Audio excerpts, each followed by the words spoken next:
Bonjour les amis. Comme vous le voyez, comme vous voyez les réseaux sociaux s'agiter autour de la question de la Birmanie, avec les musulmans qui sont persécutés, qui sont torturés, qui sont tués de façon très sauvage. Moi, j'appelle tout le monde, tout le monde, tout le monde à être derrière Coumba Gawlo Seck. Au moins, Coumba Gawlo, elle a osé sortir reportage pour montrer vraiment ce qui se passe, pour montrer la situation. Et moi, je trouve que c'est inadmissible. Aucun média ne s'est levé, n'a levé le plus petit doigt pour en parler. Certains même sont en train d'ironiser et cela pose un gros problème. Il y a des gens qui sont torturés, que ce soit des enfants, que ce soit des femmes, que ce soit des jeunes. En tout cas, ce qui se passe, c'est inadmissible. Il parle de nettoyage religieux, mais peu importe le terme qu'on va lui donner, l'essentiel, ce sont des êtres humains. Même si c'était des animaux, c'est inadmissible. Et pourquoi la communauté internationale ne se lève pas? Nous avons signé des pétitions pour que l'ONU se lève, pour que d'autres manifestent. Mais jusqu'à présent, on a entendu que la Turquie qui est en train de manifester. Où se trouve l'Arabie Saoudite? Où se trouvent les autres pays de la Oumma islamique? Personne ne fait rien. Et en attendant, c'est des milliers et des milliers et des milliers d'innocents qui sont en train d'être tués. Cette situation est insupportable. Insupportable. Non seulement il tue, mais il ne tue même pas rapidement ou doucement. Il tue avec des objets. Il tue avec des fusils, des coupes. Il tue, il torture, il coupe des mains. Il brûle les personnes. Et ça, c'est vraiment inadmissible. Je propose à ce qu'on sorte, que tout le monde sorte, qu'on fasse une grande manifestation pour que, au moins, pour attirer l'attention des médias, au niveau des médias internationaux, pour que tout le monde se lève, pour que tout le monde manifeste. C'est inadmissible. Ce sont des êtres humains, même s'ils sont à des milliers de kilomètres de nous. Ce sont moi, je ne parle plus de débat entre musulmans ou chrétiens ou quoi que ce soit. Parce que dans les familles ici au Sénégal, il y a des musulmans, il y a des chrétiens, il y a des animistes et tout le monde, il n'y a pas de problème à ce niveau. Donc, le problème, c'est que ce sont des êtres humains qui sont en train d'être torturés, et ils sont minoritaires dans leur pays. Même ceux qui prenaient la fuite pour sortir pour aller au Bangladesh, ils sont en train de les prendre en chemin et de les torturer, de les tuer, de les brûler, de les jeter dans l'eau, de faire n'importe quoi, de les déchiqueter, de les décapiter. Mais pourquoi la communauté internationale, pourquoi tout le monde se tait? Ce n'est pas normal. Il faut que les gens se lèvent. Mais levons-nous et faisons quelque chose. C'est inadmissible, c'est cruel, ça fait mal, ça fait très, très, très mal. Ça fait très, très, très mal. Merci.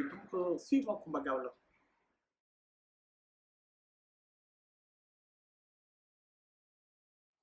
Salaamaaleykum mbooloo mi man Anne Marie Sow maa bëgg waxtaan ak yéen parce que lu méttee métti ñu ngi koy bàyyi muy dem actuellement te loolu mësu fee am te bés buñ ko bàyyee nag buñ xam na rek lan lu wéy la xew ca Birmanie Coumba Gawlo Seck yooxu na ko ma di ko approuvé bu baax a baax def nañuy pétition ba sonn ONU fu nekk dañu nekk mendum benn dëkk bi nga xam ne Turquie moom lañ gis ni mu ci réagir ñeneen ñi dangay taal sa télé déglu ku ciy wax tamit daf koy briefer rapidement wala di wax ay désinformation yi nga xam ne ku nekk gis na ñun waxatuñu waxu jullit waxatuñu waxu bouddhiste waxuñu waxu catholique waxuñu waxu keneen li ñuy wax mooy waxu nit même bu dul nit sax même bàyyi ma sax nu mënta nekk am na li nga xam ne dafa metti ndax tamit ñuy jël di leen mugal di leen daggate di leen rey di leen lakk di leen def yu métti ay jaasi lañ leen rey ay matraque lañ leen rey ay yu métti yi nga xam ni fu mu gën a métti machette yi fu la ñuy def barki démb ndong laay seetaan ni démb benn vidéo bi nga xam ne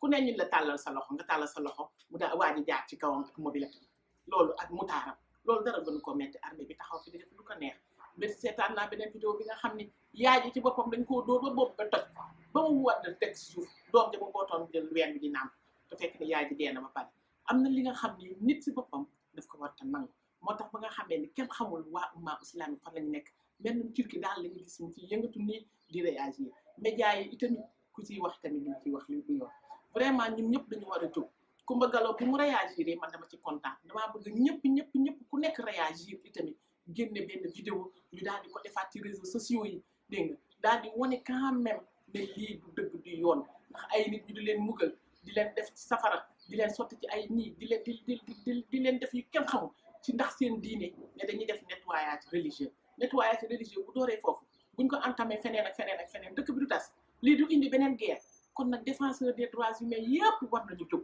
ku nekk war na jóg ñoo xam nag ban forme lañ koy def mais nu mu gën a gaawee nag parce que jóg bi aussi bu ma doon sama sago sax léegi mais daf fekk ni rek kenn rek benn lam rek du yëngu kon nag ñëpp war nañu jóg réagir def ko même bu dee Facebook moom la ñu mën a wax suñu WhatsApp nañ ko partagé vidéo yi nañ ko partagé ko ba ñëpp jot fu mu gën a sore nañ ci jot ñëpp derrière Coumba Gawlo bi nga xam ne au moins osé na def dara vraiment ñu di ko approuvé nañ góorgóorlu parce que lii metti na du dëgg du yoon la xew Birmanie du dëgg du yoon nañu jóg ñi ci mën a wax yëpp nañ ci wax ñi ci mën a xeex yëpp nañ ci xeex lii du dëgg du yoon di jàpp ay nit ñi nga xam ay innocent lañu ay xaleel ay jigéen ay mag ay góor ay ndaw ay bébé âge yëpp di leen rey di leen muggal même ñi doon daw ne nañuy dem Bangladesh sax dañ leen dab ci yoon bi di leen rey yu métti lii kenn mësu koo gis kon nag vraiment maa ngi woote waat di wax ne ñëpp partage vidéo na ñëpp def ay vidéo na ñëpp def lu nekk comme ça ñëpp xam ne lii du dëgg du yoon maa ngi wax loolu metti na trop